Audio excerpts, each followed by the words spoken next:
c5, d3, castles, f4, ef. Bishop takes f4, c6, d4, bishop b4, and knight e2. It looks like this was all preparation by Wei because already moving your pawn twice in the opening is kind of weird if you haven't prepared this. And it's a very cool try anyways. Just sacrificing a pawn like this. The reason White can't take back is because he's pinned. Then here Wei is claiming that his open f-file and his great bishop make all the difference, and he should be within drawing margins. And that is about correct. It is about minus zero point 0.2. Anish is only slightly better. He played d5 here, knight e4. Here there is a critical question. Should d takes e4 be played or d takes c4?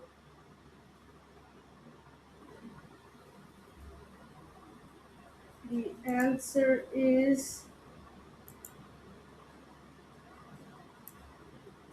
d takes c4 is the best because White's light squared bishop was very powerful. So d takes c4 was indeed the best way to go. c3 is what Wei played. Bishop e7, knight g3, knight a6. This is the only way for Anish to develop his knight because if he develops his knight like this, there might be knight f5 since the f5 square won't be defended by the bishop if he goes knight d7. Because after knight f5,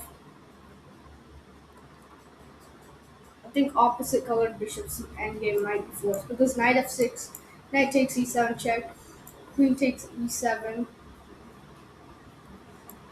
knight takes f6 check, queen takes f6, bishop e5, queen e6. This is a drawish opposite colored bishop endgame. Queen e2 was played. Anish played knight a6. Queen e2 was played because it attacks the c4 pawn. Here, I thought maybe bishop e6 was the way to go, but actually it is not because after bishop e6, knight h5 comes. So the best way is just to go knight c7 immediately, and if knight h5 here, there is knight e6.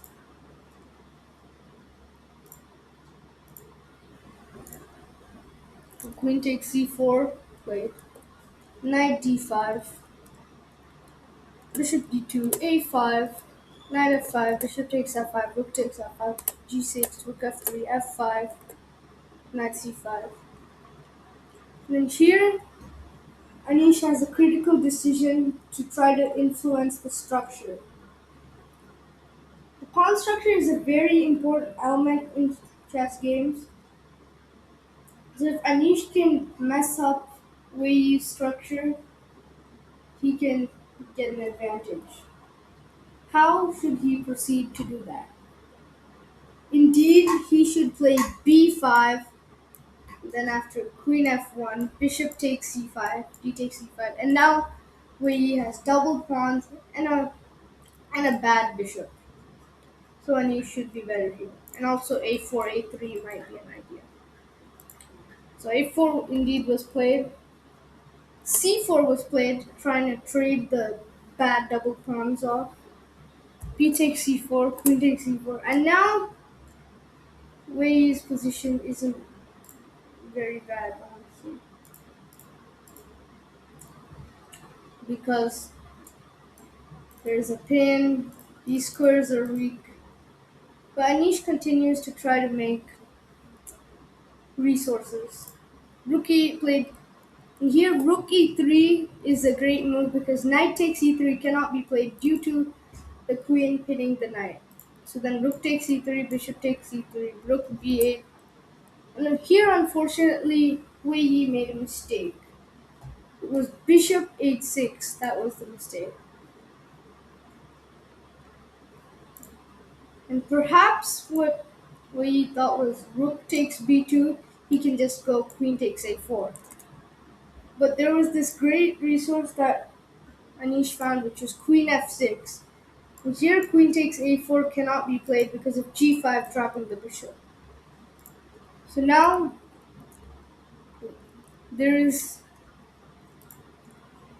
now Wei Yi had to sack the exchange with rook takes d5, c takes d5, and queen takes d5 check.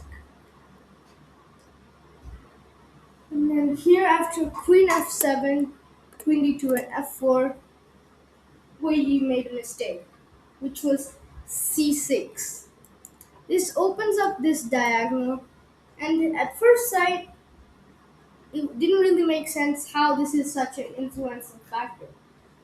It's, as it's not like the queen can just come to e3, it's not possible. But there is a check. It allows queen a7 check, and after king h1, Anish had a great resource which he unfortunately missed, which is queen e3. And probably Anish's concern was queen d5 check, and it certainly does look like black's king is in trouble. There's a bishop on h6, a queen on d5, and black's g and f pawns are pushed way ahead of his king. But there still is king h8, and then after h3, it was probably looking very scary. This diagonal wide open, this g5 pawn hanging.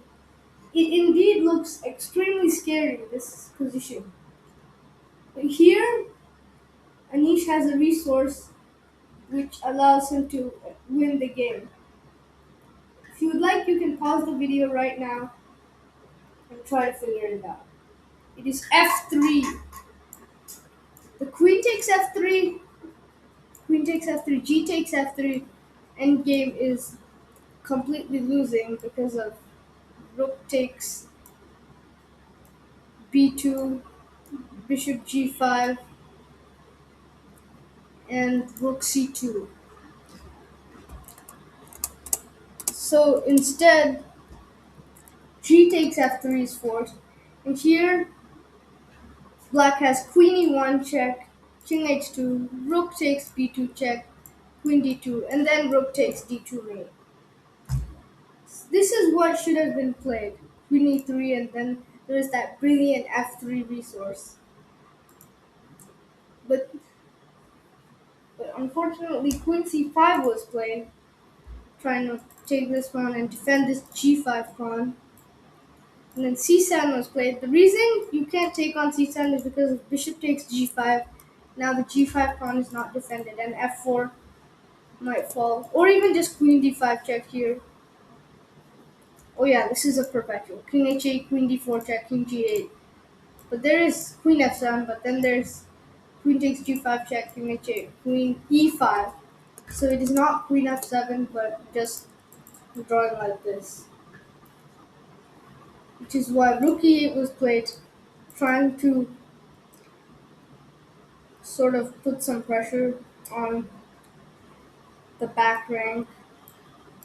And then naturally, where he pushes the h2 pawn to h3, but it would have been better if he pushed it and one step forward from h3 to h4, and then after gh4 there's bishop f4, and this king is very weak.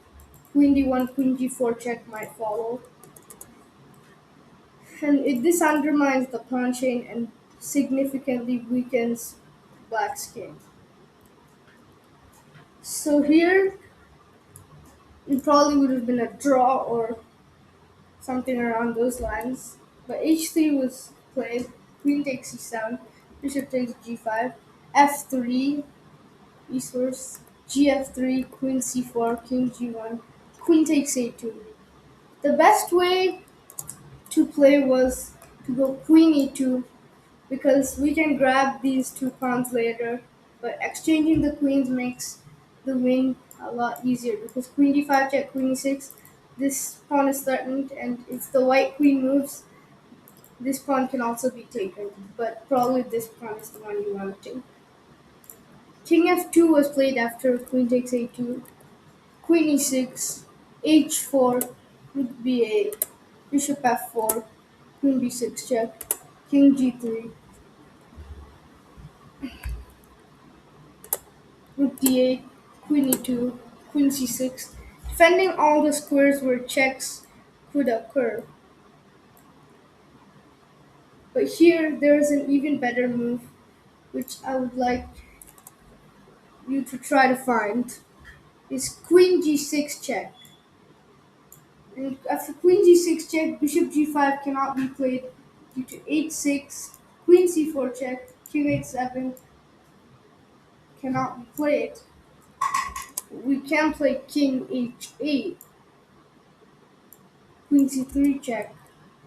But is this really the correct way to play h6? It does not, because it allows these perpetual checks.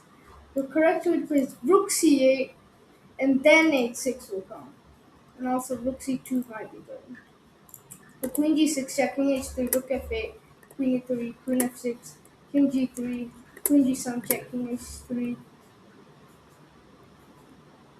queen g6. This is a sort of Zook's round because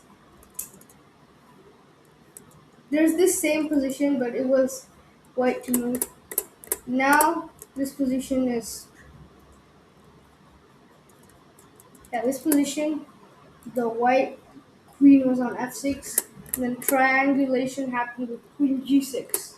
King h2 was queen h2 could be played, rook e8, and black has is pretty much just winning. h5 was played after queen c6, which is also a good move. h5. So the best move was rook d5 because to queen e4, queen e4, rook c5 can be played. Then after queen e7, rook f5. Can rook takes h5 be played? No, because bishop g5 and the black rook is cut off, and white can try to do checks. Which is why rook f5 is the best, protecting everything and then trying to bring the queen back, and then eventually taking this.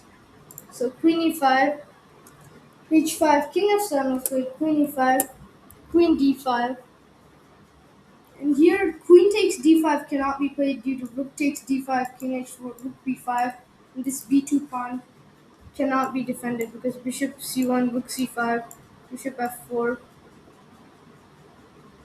king e6 can be played, bishop h6, king f6, but it is just completely losing endgame.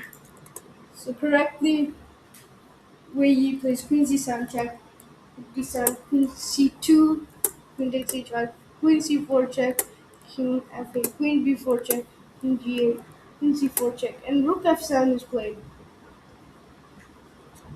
trying to stop the checks.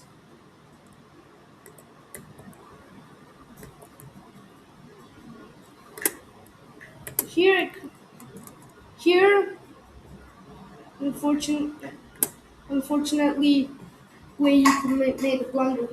Queen b3 check, king h7, bishop g3, rook g8, f4 was probably the best. With queen b7 check with queen g7, queen b8, continuing to defend. And in these sort of positions, it's usually kind of hard to make progress.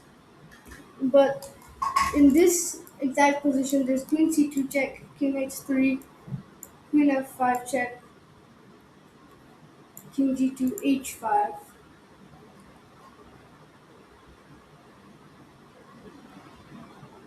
Which then is threatening h4, so queen d8 has to play it stopping this.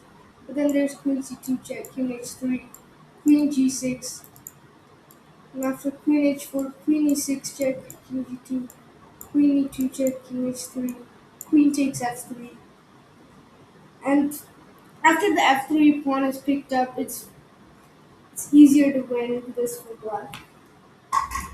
Unfortunately, Anish played queen d1, which is still winning, but it remains tough with the f3 pawn still on the board.